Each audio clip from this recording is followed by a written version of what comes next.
Avenger drone, जिसे दुनिया का सबसे बेस्ट ड्रोन माना जाता है और दुनिया में ऐसा कोई भी देश नहीं है जो इसकी टक्कर तो दूर इसके मुकाबले आधी ताकत का भी ड्रोन तैयार कर पाया हो। ये अमेरिकी ड्रोन इतना ज्यादा एडवांस और इतना ज्यादा लिथल है। हालांकि वो बात अलग है कि पिछले 10 सालों में दुनिया के कई देश, चाहे वह इजराइल हो, ब्रिटेन हो, रूस या चीन हो, सबने ये कोशिश की है कि वो एवेंजर की टक्कर का या इसके जैसा ड्रोन तैयार करे, लेकिन किसी को भी इसमें सफलता नहीं मिली। कोई भी इसकी टक्कर का ड्रोन सिस्टम तैयार नहीं कर पाया। ये इतना ज्यादा घातक ड्रोन है, लेकिन इसमें ऐसा क्या खास है जो इसे वर्ल्ड का नंबर 1 ड्रोन कहा जाता है? तो इसके पीछे 2 बड़े कारण हैं। पहला तो ये कि इस ड्रोन में लगी हुई मिसाइलें, अमेरिका ने इस ड्रोन में वो सभी मिसाइलें लगा रखी है जो उसने F-22 रैप्टर के लिए बनाई है। और अगर आप F-22 रैप्टर के बारे में नहीं जानते तो बता दूं कि ये वर्ल्ड का बेस्ट फाइटर जेट है। इससे बेहतर फाइटर जेट दुनिया में कोई भी नहीं है। और अमेरिका ने इसके लिए एमरैम सीरीज की कई मिसाइलें तैयार की हैं। वो सभी मिसाइलें इस ड्रोन में भी लगाई गई हैं और ये मिसाइलें दुश्मन के किसी भी एरियल थ्रेट को, किसी भी जमीनी थ्रेट को आसानी से तबाह कर सकती है।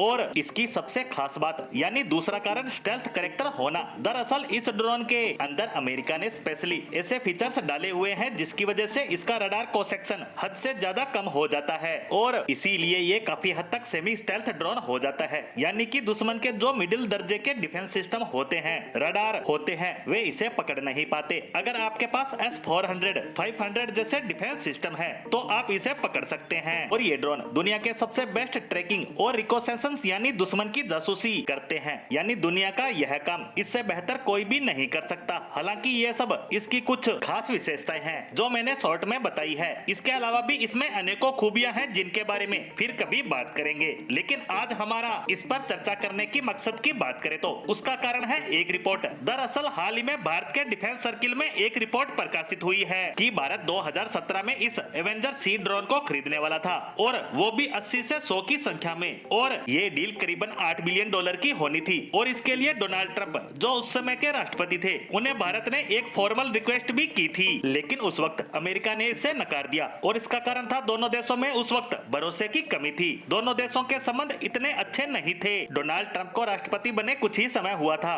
और उससे पहले दोनों देशों के संबंध मधुर नहीं रहे थे। उस समय अमेरिका ने भारत को ड्रोन देने से तो मना नहीं किया था, लेकिन मना किया था टेक्नोलॉजी देने से, क्योंकि भारत भी चाहता था कि वह इतने ड्रोन खरीद रहा है, इतनी बड़ी रकम अदा कर रहा है, तो उसे इसकी टेक्नोलॉजी भी मिलनी चाहिए। इसीलिए उस समय इस डील को होल्ड पर डाल दिया गया था। लेकिन वर्तमान में अमेरिका भारत को इसका छोटा भाई MQ-9 भी ड्रोन दे रहा है। लेकिन भारत का इंटरेस्ट अब भी एवेंजर ड्रोन में बना हुआ है, जिसके लिए उम्मीद की जा रही है कि भविष्य में ये ड्रोन अमेरिका भारत को दे सकता है। वहीं भारत भी बड़े स्तर पर ड्रोन निर्माण में लगा हुआ है और बहुत से ड्रोन लगातार सेना का हिस्सा बनते जा रहे हैं। और हम उम्मीद करते हैं कि भारत भी भविष्य में इस तरह के ड्रोन बनाने में सफल रहेगा।